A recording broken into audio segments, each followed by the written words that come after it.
Welcome to the Bare Metal CRISC Prepcast. This series helps you prepare for the exam with focused explanations and practical context. Threat and vulnerability identification is the foundation of risk analysis. Without knowing what could go wrong or where weaknesses exist, CRISC professionals cannot measure or manage risk accurately. A threat is anything that has the potential to cause harm, while a vulnerability is a weakness that makes that harm possible.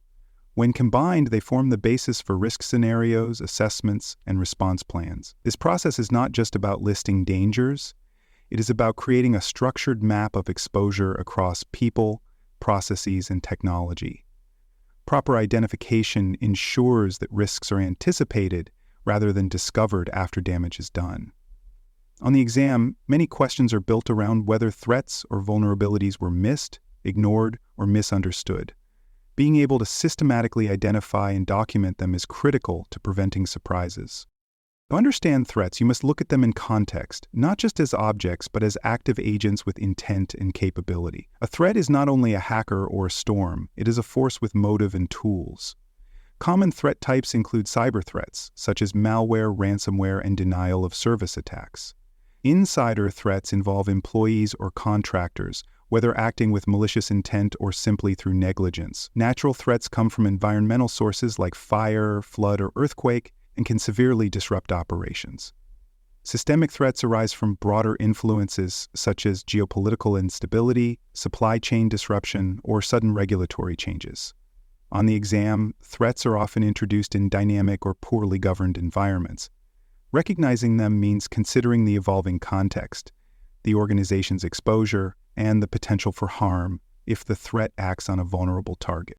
For more cyber-related content and books, please check out cyberauthor.me. Also, there are other podcasts on cybersecurity and more at baremetalcyber.com.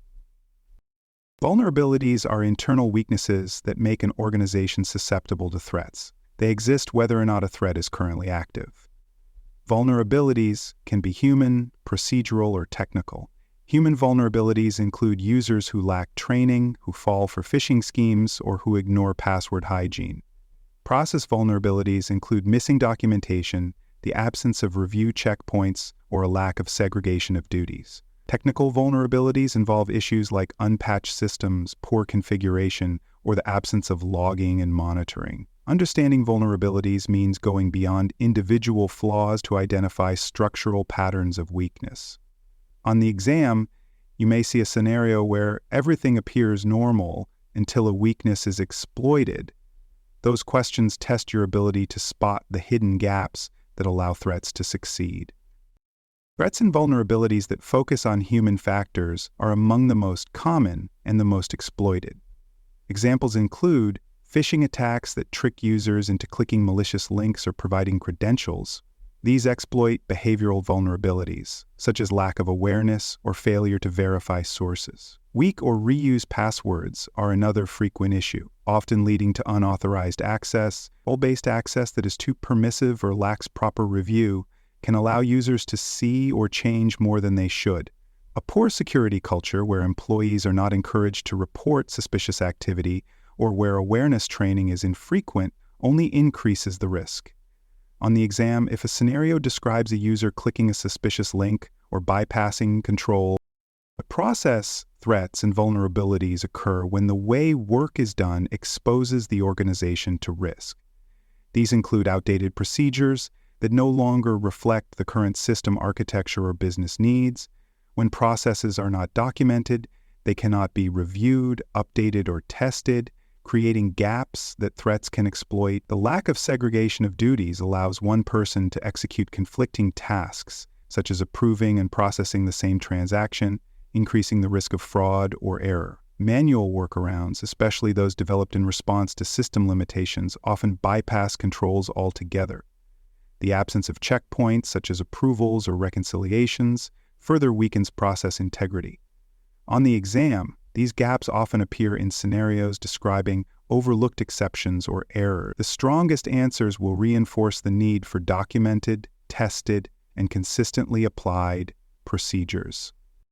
Technical threats and vulnerabilities are what many think of first, but they are only part of the risk picture. These include unpatched software, outdated firmware, and unsupported applications, all of which can be exploited by known attack methods. Misconfigured firewalls, open ports, or overly broad access permissions can expose systems to unnecessary risk. Weak encryption or poor key management practices can compromise data confidentiality. A major vulnerability category involves detection gaps. Systems without proper logging, alerting, or audit trail capabilities can be breached without anyone knowing. On the exam, technical vulnerabilities are often paired with audit findings or breach reports. If a scenario includes a system with no monitoring or a patch that was delayed, the correct answer likely involves identifying this gap and recommending remediation based on known control standards. To identify threats and vulnerabilities effectively, CRISC professionals use structured techniques and tools. Threat modeling frameworks such as STRIDE help break down threats into categories like spoofing, tampering, and elevation of privilege. Attack trees visually map out how threats can succeed through various paths. Vulnerability scans and penetration tests reveal exploitable weaknesses in live systems.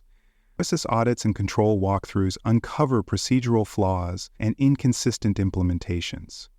Workshops with stakeholders and subject matter experts are essential for surfacing risks that do not appear in system documentation.